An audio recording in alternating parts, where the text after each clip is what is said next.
Cześć kochani, jak zwykle witam Was serdecznie, Janusz Dąbrowski, kanał Barwy Zdrowia na YouTube.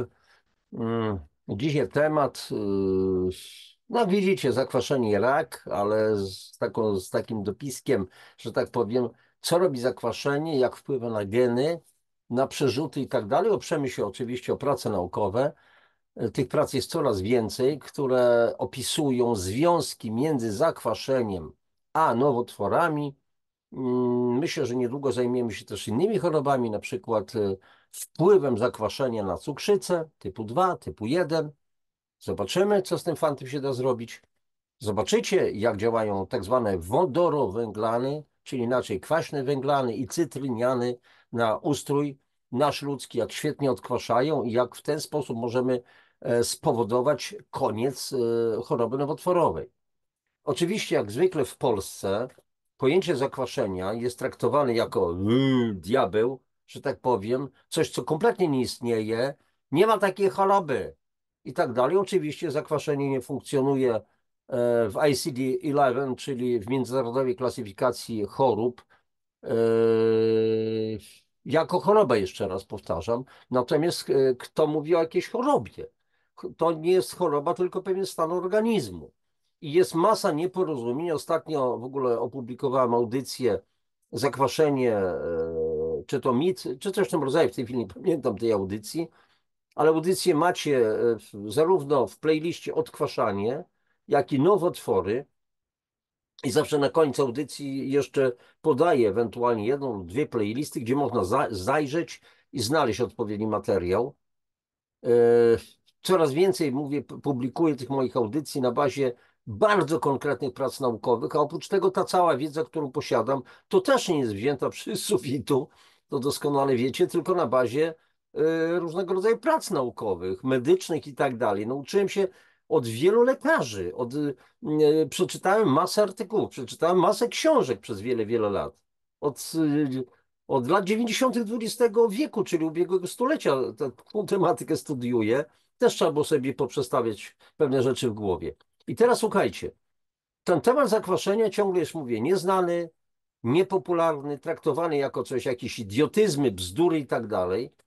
I tutaj wielu dietetyków polskich, wielu polskich lekarzy nie ma nawet zazielonego pojęcia o tym, o czym ja mówię w tej chwili. Mylone są straszliwie pojęcia. I najpierw, zanim przejdziemy do konkretnego artykułu naukowego, znaczy takiego opracowania bardzo ciekawego, bo będą i dalsze, chociaż powiem od razu, że mam sporo takich opracowań naukowych, bardzo trudnych, że tak powiem, dla nas przeciętnych śmiertelników. Dla mnie też, ja przecież nie jestem fachowcem, nie jestem lekarzem, nie jestem biochemikiem, nie jestem farmaceutą, nie jestem onkologiem w ogóle, a mówimy tutaj o nowotworach. Więc pewne terminy, pewne pojęcia są dla mnie trudne do zrozumienia. Oczywiście, przepraszam za wulgaryzm pewien, znaczy za zwulgaryzowanie. A więc rozkminiam to, staram się zrozumieć na bazie tej wiedzy, którą już mam i tylko ewentualnie koncentruję się na pewnych wnioskach z badań. Bo to, że będziemy znać jakieś pojęcia, nazwy, to jest dla nas nieistotne. To jest tak jak z jazdą samochodem, posiadanie samochodu. Posiadacie samochody, posiadacie komputery i nawet my nie wiemy, jakie części wchodzą w skład tych komputerów, tych urządzeń, tych samochodów. Lejemy do samochodu paliwo, musimy znać oczywiście technikę jazdy opracowaną, znać przepisy o ruchu drogowym, sprawa załatwiona. I jedziemy. Pewne rzeczy oczywiście powinniśmy wiedzieć, natomiast wielu z nas nie wie, jak działa ten samochód, jaka jest jego mechanika, jak działa silnik, i jakie tam wszystkie zjawiska następują i tak dalej, i tak dalej. Nie ma pojęcia, jaka to jest skrzynia biegów, jaki rodzaj sprzęgła, nic. Natomiast jeździmy, użytkujemy i sprawa załatwiona. Więc w naszym przypadku tak samo jest właśnie z tymi artykułami. Wnioski, czyli to, co jest nam użyteczne, wyciągamy. Najważniejsze. I teraz słuchajcie, gwoli pewnego przypomnienia. To, co jest kompletnie niezrozumiałe właśnie dla tych, którzy uważają, że oni posiedli wszelką mądrość i uważają się za obrońców naszego zdrowia. Więc jest kwasica i jest kwasica metaboliczna. Zjawisko kwasicy, pojęcie kwasicy dotyczy krwi. pH krwi, czyli potencja hydrogenii, potencjał jonów wodorowych, który decyduje o alkaliczności albo kwasowości. Alkaliczne, alkalia, czyli ługi, czyli zasady, a kwasy to są kwasy. Jak połączymy zasadę z kwasem w odpowiednich proporcjach, to się to neutralizuje. Powstaje jakaś sól, powstaje woda, ewentualnie jad i dwutlenek węgla. Zdaje się, jak dobrze pamiętam jeszcze. Ale to już mniejsza z tym. I teraz słuchajcie. Więc pH krwi u zdrowego człowieka potencjalnie mieści się w przedziałach między 7,35 do 7,45. Jeżeli pH krwi spadłoby do poziomu 7,2, zaczynają się bardzo poważne problemy. 7,1 to już skraj śmierci. 7 exitus, leżą zwłoki. A więc w związku z tym organizm będzie bronił pH krwi za wszelką cenę.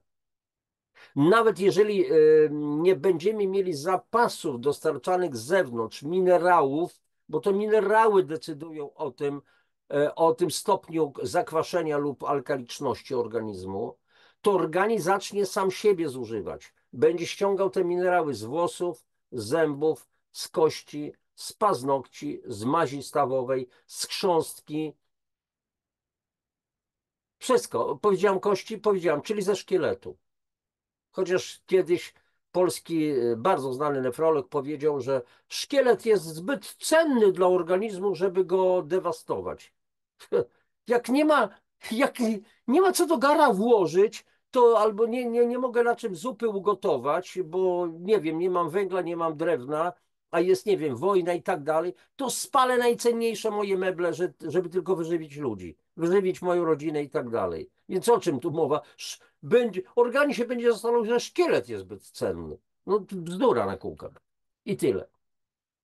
Po prostu poświęcimy wszystko. Dla kawałka chleba możemy oddać złoty naszyjnik, który waży pół kilograma złota na ten przykład. Oczywiście jest to pewna metafora. I teraz następne przypomnienia. Więc kwasica, pojęcie kwasicy dotyczy krwi. Natomiast jest kwasica metaboliczna, która dotyczy organizmu, przestrzeni międzykomórkowych, czyli tych przestrzeni, w których pływają jak ryby w oceanie, w stawie, w rzece, pływają komórki, jak dziecko pływa w wodach płodowych matki.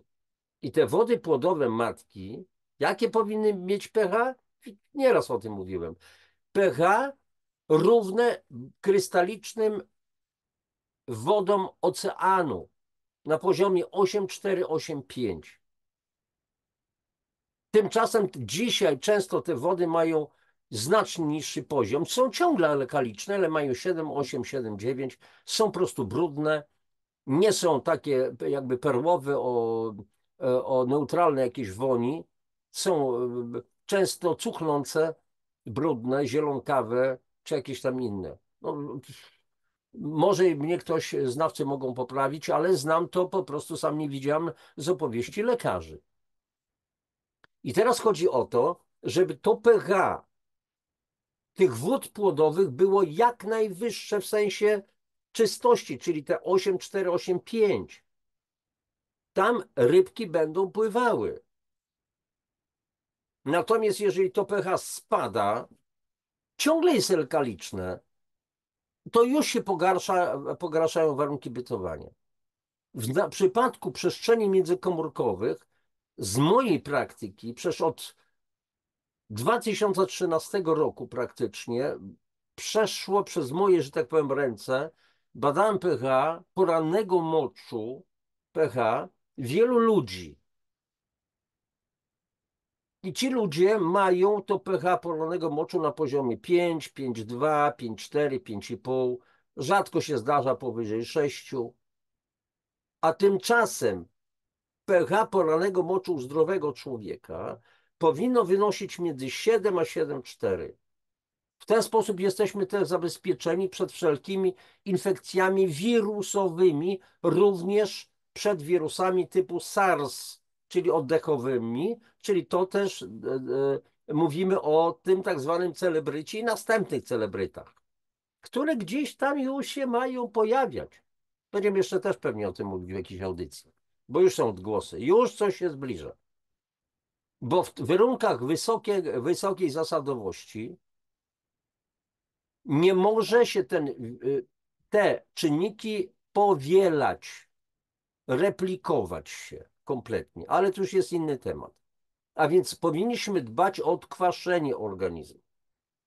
I teraz przypomnienie, że skala pH, potencjał hydrogenii, potencjał jonów wodorowych, bo to jony wodorowe H+, czyli protony, bo wyobraźcie sobie atom wodoru, jądro atomowe, w którym są protony, neutrony, jest proton i neutron i krążący wokół niego elektron. Jeżeli zostanie, i to jest to cząsteczka elektrycznie obojętna, bo elektron jest ujemny, jądro atomowe, czyli proton jest dodatni, więc to jest neutralizuje się. Jeżeli elektron zostanie zabrany gdzieś tam powiedzmy, to zostanie samo jądro zbudowane z protonu dodatniego i ewentualnie neutronu i sprawa jest załatwiona. A więc to jest H+, jon, proton sam, praktycznie. I teraz jest sprawa taka, że jeżeli tych jonów dodatnich będzie bardzo dużo w organizmie, to będzie powodować zakwaszenie. Silne stężenie, potencjał jonów wodorowych. Skala pH jest od 0 do 14, czyli 0 to jest sam kwas, 14 to jest czysta zasada. My mamy pośrodku pH 7, czyli stan neutralny. I teraz skala pH jest skalą logarytmiczną. Co to oznacza? Że jeżeli mamy pH 5 i pH 6, to piątka jest 10 razy silniejszym kwasem od szóstki. pH 6, pH 7, szóstka jest 10 razy silniejszym kwasem od siódemki. 10, 10. Jeżeli mamy pH 5 i pH 7, to pH 5 jest 100 razy silniejszym kwasem od siódemki, bo jest 10 razy 10. Tak więc, jak widzicie, każda 1/10 ma znaczenie. I ogromna większość tych ludzi, z którymi się spotykałem, którzy, no, może badałem sam lub oni badali, przynosili mnie raz pojemniczki, tam się składało pasek lakmusowy do zbadania tego. To miało to rzędu 5 z kawałkiem, 6 z kawałkiem, rzadko.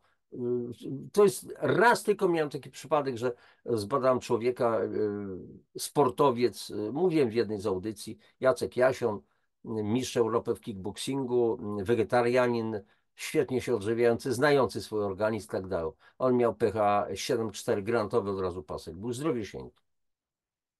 Przy okazji znów pozdrowienie dla Jacka Jasiona, z okolic Płocka mieszka. Fantastyczny gość.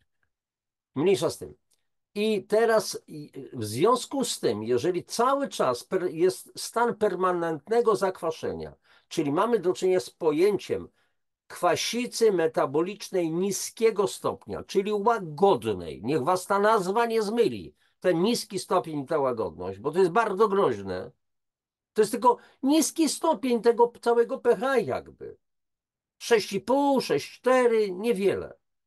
Ale to jest tak jak kropelka, która pada nam, zamknięci jesteśmy w pomieszczeniu, nie możemy się ruszyć i jedna kropelka, co to jest jedna kropelka? Pada nam przez 24 godziny na głowę, to podobno po paru godzinach, to jest taka tortura z Dalekiego Wschodu, ma się wrażenie, że to tak jakby to łupało młotem w głowę. A więc czas się liczy. Nie tylko czynnik, ten groźny, destrukcyjny, tylko czas. Cały czas następuje destrukcja. I ta destrukcja, czyli zakwaszenie organizmu, niskostopniowa, latentna, czyli bezobjawowa kwasica metaboliczna ustroju organizmu ma kolosalny wpływ na pH krwi. Bo jeżeli się ta kwasica metaboliczna pojawiła, to ona również prowadzi do tego, że może spadać lekko pH samej krwi. Dlaczego? Organizm będzie bronił tego przedziału 7,35, 7,45, ale jeżeli spada to pH krwi do poziomu 7,35, to już jest oznaka, że mamy kwasicę metaboliczną. Po prostu nie ma odbudowy minerałów w organizmie. A przecież każda nasza komórka pracuje przy pomocy tak zwanych pomp jonowych. Pompa sodowo-potasowa, pompa protonowa, pompa wapniowa i tak dalej, i tak dalej. Czyli są potrzebne minerały.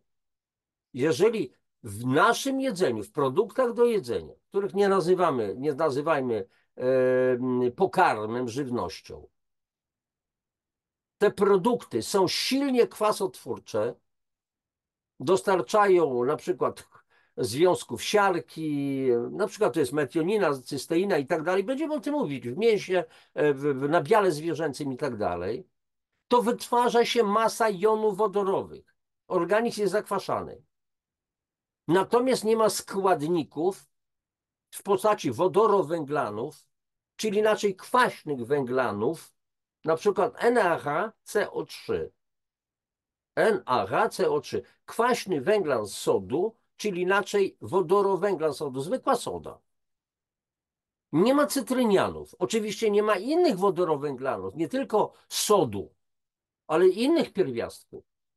Wodorowęglan wapniowy i tak dalej, i tak dalej. Cytryniany różnego rodzaju. Będziemy jeszcze w jednej z audycji mówić szerzej na ten temat. Może nie w jednej. A więc nie ma zdolności buforowania, nie ma zapasu, nie ma zasilania, jak mówiłem w jednej z audycji, naszego bankomatu, bo nie ma przelewów i bankomat nie wypłaca nam pieniędzy. I dlatego zaczyna organizm ściągać te minerały do obrony pH krwi z włosów, zębów, z paznokci, z kości, z mazi stawowej, z chrząstki. W przypadku szkieletu dochodzi do rzeszotowienia, czyli osteopenia, osteoporoza przede wszystkim. Osteoporoza, czyli rzeszotowienie kości, czyli jak półmek ta kość jest. I koniec. Powstaje coraz więcej osteoblastów, czyli takich komórek znaczy takich czynników kościogubnych.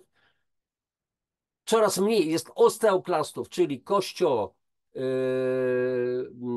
kościotwórczych, i jest problem. Ale to zakwaszenie ma kolosalny wpływ również na rozwój tego typu chorób, jakimi są nowotwory. I tutaj, słuchajcie, kochani, w takim razie przejdę do udostępnienia ekranu i po prostu w tej chwili do tej pracy naukowej, o której będziemy, która będzie posłuży nam za podstawę, a więc zobaczcie, MIT, czyli Massachusetts Institute of Technology, MIT News, no, nowości właśnie z tego instytutu. No i jak nowotwór zachowuje się w kwasie, tak? Więc jak widzicie, o tutaj coś mi się pojawia, jak widzicie cały artykuł po angielsku, oczywiście jak zwykle link do tego dołączę. My posłużymy się już tłumaczeniem, a więc zobaczcie, jak nowotwory zachowują się w kwasie. Kwaśne środowisko wyzwala geny, które pomagają komórkom nowotworowym w przerzutach. Autorką tego artykułu jest Anna Trafton, bardzo znana postać. Ja już nie silę się w tej chwili, żeby wam tutaj opowiedzieć o tej postaci, bo nie ma sensu. Możecie wygooglować Anna Trafton, MIT, czyli Massachusetts Institute of Technology, sprawa załatwiona. Zobaczcie, artykuł 2019 roku. Ponad 4,5 roku, no 5 lat praktycznie chyba ten artykuł są. Pytanie, dlaczego my jako ludzie nie korzystamy z tego? Do tej ilustracji jeszcze ja wrócę. Ojejku, coś tutaj się u mnie... Dobrze, zniknęło to okno. I teraz słuchajcie, tylko powiększę czcionkę, żeby to było bardziej widoczne. OK. I teraz dobrze. Naukowcy od dawna wiedzą, że w guzach znajduje się wiele kieszeni o wysokiej kwasowości, przestrzeni o wysokiej kwasowości. Zwykle znajdującej się głęboko w guzie, gdzie dostępna jest niewielka ilość tlenu. A więc zobaczcie, jest silne zakwaszenie i niedotlenienie. Dwa podstawowe czynniki rozwoju nowotworów, o czym mówił jeszcze noblista, Nagroda Nobla 1931 rok, profesor Otto Warburg, genialny biochemik, który odkrył podstawowe przyczyny powstawania nowotworów.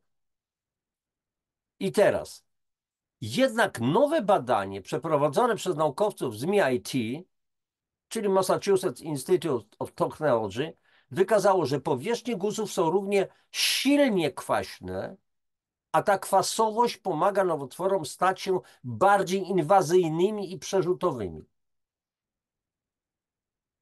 Badanie wykazało, że kwaśne środowisko pomaga komórkom nowotworowym wytwarzać białka, które czynią je bardziej agresywnymi. Chyba będzie w tym artykule na temat tych białek, zaraz będziemy o tym mówić. Naukowcy wykazali również, że mogą odwrócić ten proces u myszy, zmniejszając kwasowość środowiska nowotworu. I tutaj jest cytat. Nasze odkrycia potwierdzają pogląd, że zakwaszenie guza jest ważnym czynnikiem powodującym agresywne fenotypy nowotworów i wskazują, że metody ukierunkowane na tę kwasowość mogą mieć wartość terapeutyczną. To mówi Frank Gertler, profesor biologii w MIT, członek Instytutu Kocha w MIT for Integrative Cancer Research, czyli badań integracyjnych dotyczących raka i główny autor tego badania. I teraz słuchajcie, dla nas, jako przeciętnych śmiertelników dla pani Kowalskiej, dla pana Kowalskiego, dla Dąbrowskiego również, te określenia, załóżmy, wskazują, że metody ukierunkowane na tę kwasowość mogą mieć wartość terapeutyczną. To jest taki eufemizm, którego często nie rozumiemy. Trzeba to przetłumaczyć na zwykły język dla prostych ludzi. To znaczy, okazuje się, że jeżeli będziemy działać w kierunku badać tą kwasowość i działać, żeby zlikwidować tą kwasowość, zneutralizować ją, to znaczy, że to działanie będzie miało wartość terapeutyczną, czyli to jest po prostu metoda leczenia i wyleczenia. Zmniejszyć stan zakwaszenia, doprowadzić organizm do alkaliczności. Dlatego ciągle powtarzam, odkwaszaj się, człowieku. I będę to powtarzał niezależnie od opinii i tak dalej, dlatego że, posłuchajcie, ja jestem praktykiem. Robię w tej chwili wykłady wspólnie z doktor nauk medycznych Martą Woźniak, która jest biologiem molekularnym, pracującym na Uniwersytecie Medycznym Śląskim we Wrocławiu imienia Piastów Śląskich. Zajmuje się nowotworami, badaniami nowotworów, prowadzi grupy studenckie, jest adiunktem w Zakładzie Patologii Nowotworów i tak dalej, i tak dalej. I ona mi mówi, Janusz, prowadzimy wspólnie wykłady. Ja, Janusz, który jestem mechanikiem maszyn rolniczych, magister, inżynier, a tu jest doktor nauk medycznych. No, mógłbym powiedzieć, jakim ja jestem partnerem dla tego naukowca, naukowczyni. O, to dzisiaj się mówić. Ona to uznaje, że ja jestem po prostu partnerem do tego. To znaczy, że uznaje, że mam pewną wiedzę i praktykuję, a praktyka wskazuje, że jeżeli zaczniemy odkwaszać organizm, czyli dostarczać odpowiednie składniki, które zaczną odkwaszać ten organizm, cytryniany, wodorowęglany, różnych pierwiastków. Jeżeli pójdziemy w kierunku niszczenia, likwidacji tak zwanej nagalazy, takiego czynnika, takiego enzymu, który wytwarzają komórki nowotworowe, zapobiegające akcji układu odpornościowego, nie pozwalającego na dojrzewanie tak zwanych makrofagów, które mogłyby niszczyć komórki nowotworowe, a nie ma żadnego leku niszczącego tą nagalazę. Jeżeli będziemy dożywiać organizm, jeżeli przetniemy szlaki, powiedzmy, prowadzące do metastazy, czyli przerzutów nowotworowych, to już jesteśmy wygrani.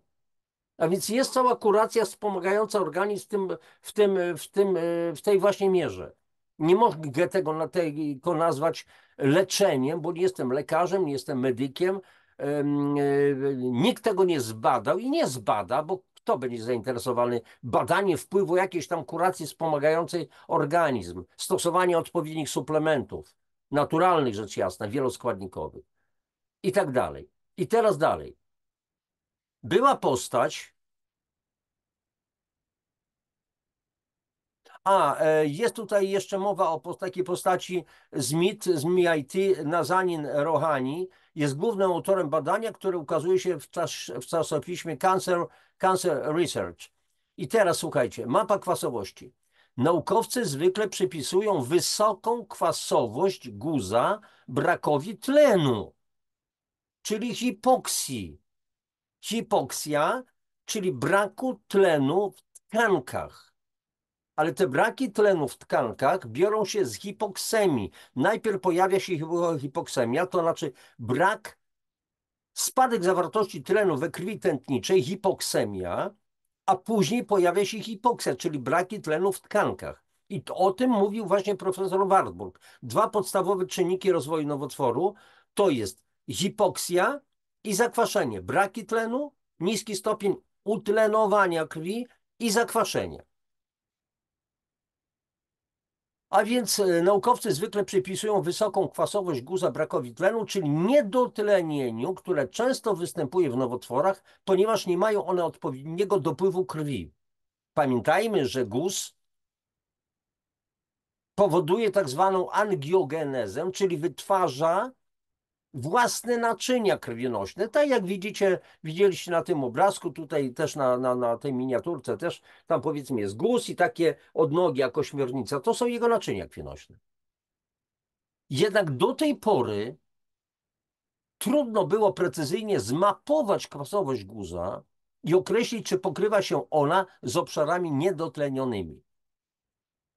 W tym badaniu zespół MIT użył sondy o nazwie pH Low Insertion Peptide FLIP, pierwotnie opracowanej przez naukowców z Uniwersytetu Rhode Island do mapowania kwaśnych obszarów guzów piersi u myszy. Peptyd ten jest miękki w normalnym pH. Słuchajcie, nie zwracajcie uwagi na to, że tu pojawiają się jakieś określenia, peptyd, to, tamto. To nie jest istotne. Najważniejsze będą wnioski, tak jak mówiliśmy wcześniej. A więc peptyd ten jest miękki w normalnym pH, ale staje się bardziej stabilny w niskim kwaśnym pH. I teraz co to oznacza? Aha, jest miękki, czyli jakiś taki nienormalny w normalnym pH, ale staje się bardziej stabilny w niskim kwaśnym pH. O co tu chodzi? Są pewne białka, pewne cząstki różne i tak dalej, którymi się posługuje nowotwór. Między innymi to są na przykład białko MENA, o którym będę mówił, białko aktyna, ale o tym za chwileczkę najprawdopodobniej powiemy. I teraz, kiedy się tak dzieje, peptyd może wniknąć w błony komórkowe. Pozwala to naukowcom określić, które komórki są wystawione na działanie warunków kwasowych poprzez identyfikację komórek, które zostały oznakowane peptydem. I teraz dalej. Ku swemu zdziwieniu naukowcy odkryli, że nie tylko komórki w pozbawionym tlenu wnętrzu guza miały odczyn kwaśny, ale także na granicy guza i otaczającej go tkanki strukturalnej zwanej zrębem znajdowały się kwaśne obszary. A więc wnętrze komórki pozbawione tlenu, owszem, odczyn kwaśny, ale granica guza i całe otoczenie guza jest również kwaśny. Czyli guz wytwarza taką otoczkę kwaśną, przez którą nie są w stanie przeniknąć żadne ani limfocyty, ani makrofagi, żeby niszczyć komórki nowotworowe. Cytat. Było dużo tkanki nowotworowej, która nie miała żadnych cech hipoksji, czyli braku tlenu, i była wyraźnie narażona na kwasicę, mówi Gertler. Zaczęliśmy się temu przyglądać i zdaliśmy sobie sprawę, że niedotlenienie prawdopodobnie nie wyjaśnia większości obszarów guza, które mają odczyn kwaśny. A więc owszem, jest zgodne zakwaszenie i niedotlenienie idą w parze, o czym mówił profesor Warburg, to jest tak zwany efekt Warburga, ale tutaj okazuje się, że niekoniecznie nie musi być braków tlenowych, żeby komórki były kwaśne. Dalsze badania wykazały, że wiele komórek na powierzchni guza przeszło w tryb metabolizmu komórkowego znanego jako glikoliza tlenowa, czyli one mogą po prostu rozmnażać się, działać w warunkach beztlenowych. W procesie tym produktem ubocznym jest kwas mlekowy, który może odpowiadać za wysoką kwasowość, mówi Gertler. I nie trzeba tlenu, a komórki nowotworowe będą żyły w warunkach tak zwanej fermentacji beztlenowej, czują się świetnie, wytwarzają kwas mlekowy, zakwaszają całe swoje otoczenie i w ten sposób bronią się przed działaniami układu odpornościowego naszego. Naukowcy odkryli również, że w tych kwaśnych regionach komórki włączyły programy ekspresji genów powiązane z inwazją i przerzutami. Co to znaczy włączyć programy ekspresji? To znaczy, że zaktywizowały geny pewne do inwazji, do przerzutów. Właśnie w tych kwaśnych regionach. Czyli wniosek dla nas, im silniejsze zakwaszenie, tym silniejsza ekspresja, czyli ujmując w skrócie, no, w prosty sposób, aktywizacja pewnych genów do tego, żeby nam było źle. Po prostu dochodzi do inwazji, do przerzutów. Prawie 3000 genów wykazywało zmiany aktywności zależne od pH. Im niższe było pH, czyli silniejsze zakwaszenie, tym więcej genów się uruchamiało. A blisko 300 genów wykazywało zmiany w sposobie składania lub to, co jest, słuchajcie, tłumaczył translator, więc nie wszystko może być w sposobie składania genów, gdzieś tam jakichś tam powiązań i tak dalej. I cytat. Kwasica nowotworowa powoduje ekspresję cząsteczek biorących udział w inwazji i migracji komórek. To przeprogramowanie, które jest wewnątrzkomórkową reakcją na spadek zewnątrzkomórkowego pH, bo jest pH wewnątrz komórki i pH z zewnątrz komórki.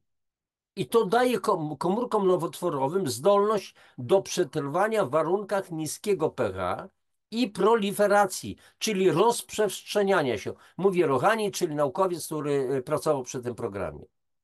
Znowu dla nas wniosek. Im silniejsze zakwaszenie, tym bardziej narażeni jesteśmy na aktywizację genów, o których wiemy, że mogą oznaczać skłonność do powstawania nowotworów i tak dalej, i tak dalej. Do tych aktywnych genów zalicza się MENA. Ta MENA to jest taki rodzaj białka, którego zadaniem jest kodowanie innych białek, między innymi aktyny, i która to MENA normalnie odgrywa kluczową rolę w rozwoju embrionalnym.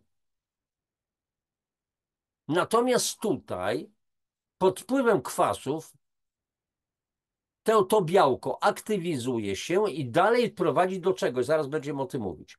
Laboratorium Gertlera odkryło wcześniej, że w niektórych nowotworach MENA ulega odmiennemu składaniu, tworząc alternatywną formę białka znaną jako MENA INV,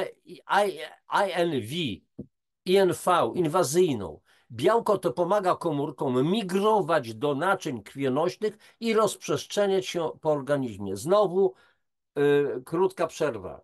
Im większe zakwaszenie, tym większe aktywowanie niektórych genów, na właśnie między innymi tego białka MENA, które ma z kolei wpływ na tak zwaną aktynę, i białko to pomaga komórkom migrować, czyli rozprzestrzeniać się, jest proliferacja, rozprzestrzenianie się, dochodzi do przerzutów, czy do metastazy, rozprzestrzenianie się po organizmie. Guz jest wycięty, wszystko po pracy się udała. Dzień dobry, wiecie Państwo, mamy dla Państwa doskonałą wiadomość. Guz został wycięty, wszystko jest w porządku i nikt nie mówi, że dojdzie do przerzutów. A przerzuty, czyli metastaza, odpowiadają za ponad 90 przypadków śmierci ludzi chorych na nowotwory. Nie sam guz, tylko przerzuty. I dalej. Innym kluczowym białkiem podlegającym alternatywnemu splicingowi, ten splicing z angielskiego to jest łączenie. Dotyczy to, słuchajcie, tak zwanego mRNA. RNA to jest, no wyjaśnijmy to tak sobie pokrótce, bo chodzi o to, żebyście wiedzieli. RNA to jest kwas rybonukleinowy. mRNA to jest rodzaj matrycy, rodzaj wzoru takiego informacyjnego. To jest cząsteczka będąca swoistym przepisem na białko, na tworzenie białek. No to mRNA stało się słynne w 2019 roku z pewnych względów. No domyślacie się. I teraz, a więc innym kluczowym białkiem podlegającym alternatywnemu splicingowi, czyli włączeniu w warunkach kwasowych, jest białko CD44, nieważne dla nas, który pomaga również komórkom nowotworowym stać się bardziej agresywnym i przebić się przez otaczające je tkanki zewnątrzkomórkowe. To badanie po raz może oddzielnie podkreślę, to badanie po raz pierwszy wykazało, że kwasowość wyzwala alternatywny splicing tych dwóch genów i zaczyna się katastrofa. Zaczyna się metastaza, zaczynają się przerzuty. Dlaczego? Bo jesteśmy potwornie zakwaszeni. Przez wiele lat. I teraz przypomnę tylko wiadomość z jednej z poprzednich moich audycji. Mniej więcej do 20 roku się niewiele tam rzeczy dzieje, jakoś funkcjonujemy. Oczywiście i dzieci chorują na nowotwory, to jest inna sprawa, ale ja mówię o pewnej statystyce. Ważną rolę w odkwaszaniu również spełniają nie tylko minerały dostarczane do organizmu, ale również nerki. Ja w tej chwili nie będę omawiał tego dokładnie, ale co się okazuje od 20 roku życia, co roku 1% nerki tracą na zdolności do neutralizacji kwasów. Czyli w wieku 50 lat, upłynęło 30 lat od 20 roku do 50, zdolność nerek do neutralizacji kwasów spadła o 30%. Dlaczego? Bo nerki zostały poddane działaniu zakwaszenia kwasów. Rok po roku, rok po roku, rok po roku. I wówczas mówimy, bo organizm się starzeje, to się pogarsza. Oczywiście, że są procesy aging, starzeniowe, ale na czym one polegają? Na zużyciu organizmu. Jeżeli go nie odnawiamy, to będą przyspieszone jeszcze procesy starzenia metaboliczne.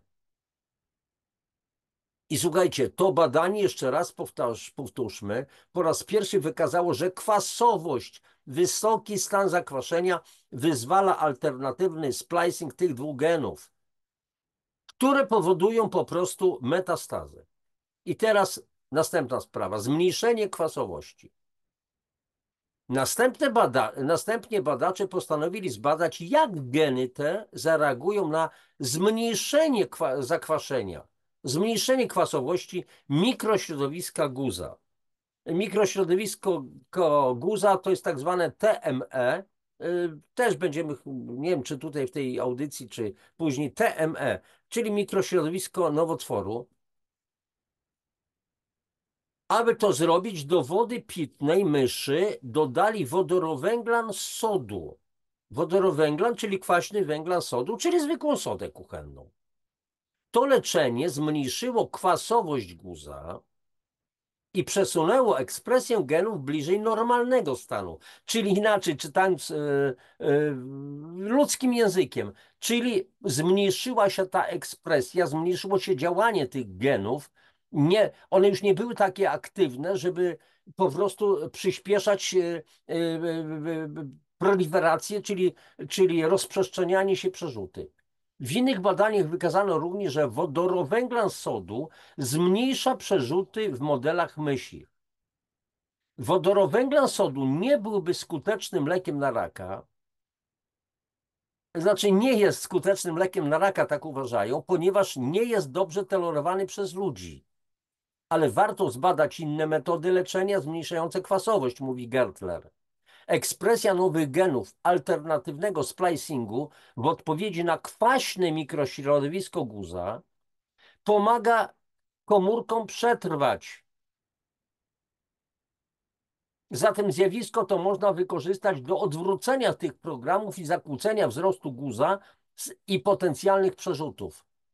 Czyli jest już wiadomo, że jeżeli jest kwasica, która aktywizuje te geny w kierunku rozszerzania się nowotworu, to można to przerwać. Jak nie kwaśnym węglanem sodu, zwykłą sodą, co polecał Tullio Simoncini, znany włoski lekarz, którym przedstawiał się jako onkolog, ale zabrano mu, nie pozwolono mu używać określenia onkolog, dlatego że on naszczykiwał guzy kwaśnym węglanem sodu, czyli wodorowęglanem, czyli po prostu sodą, i uznano, że jest rodzajem Hochstaplera. Skazano go, jeden z jego pacjentów zmarł i wytoczono mu sprawę sądową w 2006 roku. W 2018 roku został skazany na 5 lat więzienia za oszustwo naukowe i za zabójstwo tego człowieka. A ilu umiera pacjentów na raka na świecie, a w Polsce? 100 000 ludzi leczonych zgodnie z procedurami. Więc jeżeli są leczeni zgodnie z procedurami i umierają, jest wszystko w porządku. Ale zmarł jeden człowiek i Tullio Simoncini, który zmarł w 2024 roku nieodżałowany. Został posadzony. I teraz dalej. Inne metody, które bardziej skupiałyby się na zakwaszeniu, czyli na odkwaszaniu, czytajmy, mogłyby mieć ogromną wartość, mówi Gertler. I to byłoby tyle. Tutaj z kolei informacje, że badania zostały sfinansowane z grantu Koch Institute Support i tak dalej, i tak dalej, i tak dalej. Popatrzcie tutaj inni autorzy tego artykułu, czyli badań, i to jest wszystko. Kochani, nie jesteśmy bezbronni, tylko trzeba po prostu mieć odwagę. Rozmawiam z wieloma ludźmi, którzy mają nowotwory.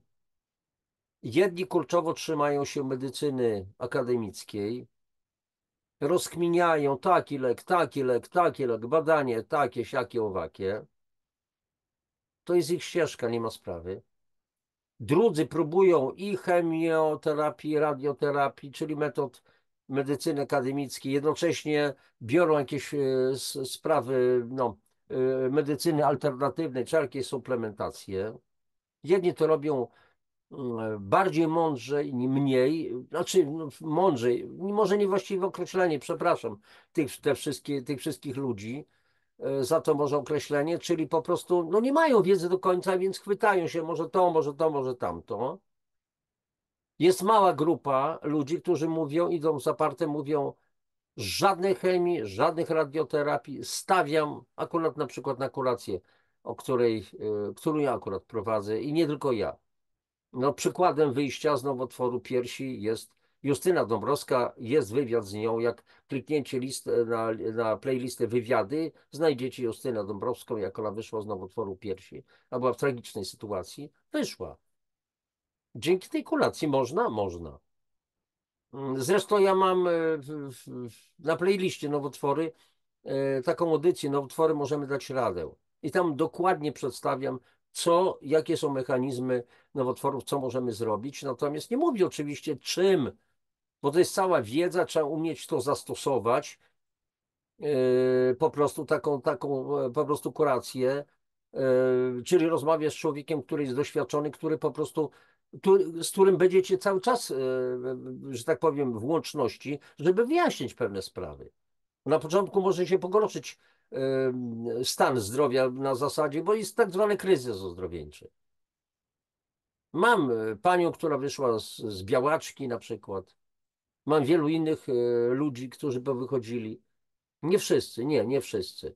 Ale to często był już stan bardzo zły, albo kwestia, co mieliśmy w głowie, jakie programy, czy ludzie chcieli żyć. Bo nie wszyscy, oni często deklarują, mówiłem o tym wielokrotnie, deklarują, czyli jest werbalizm, tak, ja chcę żyć i tak dalej, ale w gruncie rzeczy jakby, słuchajcie, to oczywiście zabrzmi bardzo tak, no, szarlatanersko, że tak powiem, foliarsko. Nie wiemy, jakie programy ci ludzie mają w głowach. Może ich dusza podjęła już decyzję o wyjściu z ciała. bo w tym wcieleniu już nic nie zrobi. Nie wiemy dokładnie, o co chodzi. Natomiast w ogromnej większości przypadków, kiedy jest wola przeżycia, prawdziwa wola przeżycia i dołożymy tą, powiedzmy, akurat to wspomaganie organizmu, które bazuje przede wszystkim na odkwaszaniu, na wzmocnieniu organizmu, na wzmocnieniu układu odpornościowego, na daniu, na stworzeniu wszelkich warunków do zlikwidowania przyczyn nowotworu. Tutaj trzeba nad głową swoją również pracować i nad wspomaganiem tego organizmu, jeszcze raz powtarzam, to wtedy są po prostu duże szanse. Wiecie doskonale, że ci, którzy już mnie oglądają od dłuższego czasu, że podstawowe książki, czy można uchronić się przed chorobą nowotworową, to jest też taki eufemizm, bo ja mówię, że właśnie, że można, że są metody, trzeba pewne rzeczy zrobić, zmienić na przykład swój sposób odżywiania się. To nie jest tylko branie czegoś tam. To trzeba kompleksowo zadbać o organizm. Mówię o zakwaszeniu, o mechanizmach i tak dalej. Wszystko na ten temat. 100 parę stron akurat, publikacja. Więc jest to do przeczytania, do przemyślenia, do zastanowienia się. Bo najważniejsza jest wiedza, najważniejsza jest informacja. Jeszcze raz przypomnę, w tej chwili prawie 200 000 ludzi zachorowuje na raka w Polsce, 100 000 umiera. 2035 rok, prognozy są, będzie zachorowywało 300 000 ludzi, 150 000 będzie umierać. Pytanie, kto chce znaleźć się w tej grupie? Nie wiem, mnie też może dopaść nowotwór z różnych względów. Staram się o siebie dbać oczywiście, ale nie mogę niczego, jasnowidzem nie jestem. Natomiast robię wszystko, żeby do tego nie doszło. Bardzo silnie się odkwaszam. Mam środki. Chwała Bogu, że od 2013 roku bardzo systematycznie pracuję nad własnym swoim organizmem, nad głową również, nad swoim duchem. Wiem, że mam bardzo dużo rzeczy jeszcze do zrobienia. Właśnie to, co robię, to jest moja idea fix, przekazywanie wiedzy. Kochani, prośba, przekazujcie tę wiedzę swoim bliskim, znajomym. Nie jesteście bezbronni, nie jesteśmy bezbronni. Można sobie poradzić. Czy wszystkich ochroni ta tarcza? Nie wiem. Uczciwie nikt nie może powiedzieć, a jakie mi pan da gwarancje? Żadnych. A jakie pan mi da gwarancje, że pan tą kurację zastosuje prawidłowo? Że będzie pan dzwonił przynajmniej 2 razy w tygodniu do mnie i mówił, co się dzieje z panem? Jakie pan ma, że tak powiem, spostrzeżenia i tak dalej? Czy będzie pan badał pH polonego moczu? Czy pan zastosuje się konkretnie do tych dawek? Czy pan zrezygnuje w końcu z picia Coca-Coli, gorzały piwa, kawy dużych ilości, które zakwaszają organizm? Czy przestanie pan obiadać się mięsem 3 razy dziennie? Rano oczywiście musi być wędlina, w dzień musi być mięsny obiad i na kolację również musi być mięso. A dodatkowo jeszcze budyń słodki, jeszcze coś tam, jeszcze ciasteczka, kawusia, wódeczka i tak dalej, i tak dalej. Jaką ja mam gwarancję? Jaką gwarancję mi pan daje, że będzie pan pił przynajmniej 2,5 litra czystej wody, że będzie pan stosował się ściśle do dawkowania? Żadnych. Bo ja nie będę z panem siedział, nie jestem pana lekarzem. Każdy musi być lekarzem samego siebie, zadbać sam o siebie. Jeżeli tego nie zrobi, to nie ma o czym mówić. Więc jest taka zasada. Jeżeli chcesz coś zmienić w swoim życiu, to musisz coś zmienić w swoim życiu. Z najwyższą dozą życzliwości do was to mówię, kochani, chociaż bardzo emocjonalnie, jak widzicie, bo ten temat nowotworów, no to jest bardzo trudny temat dla mnie i on wywołuje we mnie emocje. Po prostu dość tego oszukiwania ludzi, że są jedyne terapie na zasadzie wytnij, otruj, spal. Skuteczne, że są leki, które niszczą komórki macierzyste nowotworu, czyli rodzaj zarodników, które zapobiegają metastazie. Są takie? Niech mi ktoś tutaj stanie i powie, że są takie leki. Bo ja nie słyszałem. Znaczy, nie chodzi o to, że bo ja nie słyszałem, to już wystarczy. Nie, bo nie ma czegoś takiego. Zapytajcie lekarzy onkologów, czy są takie leki, które zapobiegają metastazie, przerzutom. Wszystko w temacie. Kochani, jeszcze raz już kończymy, bo mam tendencję do rozgadywania się. Uwierzcie, że można sobie poradzić, że są ogromne szanse, tylko trzeba to zastosować. Wielu z Was można pytać, a ile to kosztuje? A, to trzeba rozmawiać. To ja mówię od razu, kilka tysięcy złotych. To, czy co ludzie płacą, jest ustalona kuracja w granicach 3,5 tysiąca złotych miesięcznie na dzisiaj, akurat na lipiec 2024 roku. Tyle trzeba zaangażować kasy, autentycznie. Ale Dąbrowski niczego nie sprzedaje. Ja nie mam żadnego sklepu do sprzedaży. Ja na swoim sklepie www.januszdabrowski.pl sprzedaję jedynie moje książki. A tu wiedzę macie za darmo. Jeżeli ktoś się do mnie zgłasza z prośbą o pomoc, to ja też udzielam tej pomocy. Mówię, co trzeba zrobić, jak zrobić. Mówię, proszę do mnie dzwonić. Później kilka razy w tygodniu nawet, jak się pan czuje, co się dzieje i tak dalej. Konsultacje nic nie kosztują. Mówię to świadomie, po prostu, żeby była jasność.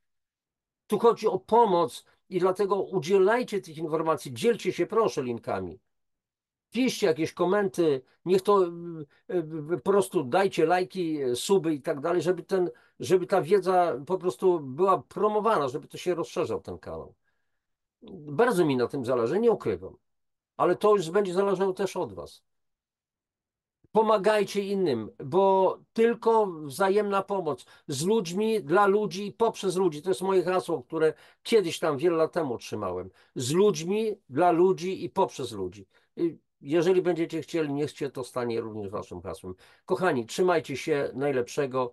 Kończymy dzisiaj tę audycję. Do następnego spotkania. Papatki.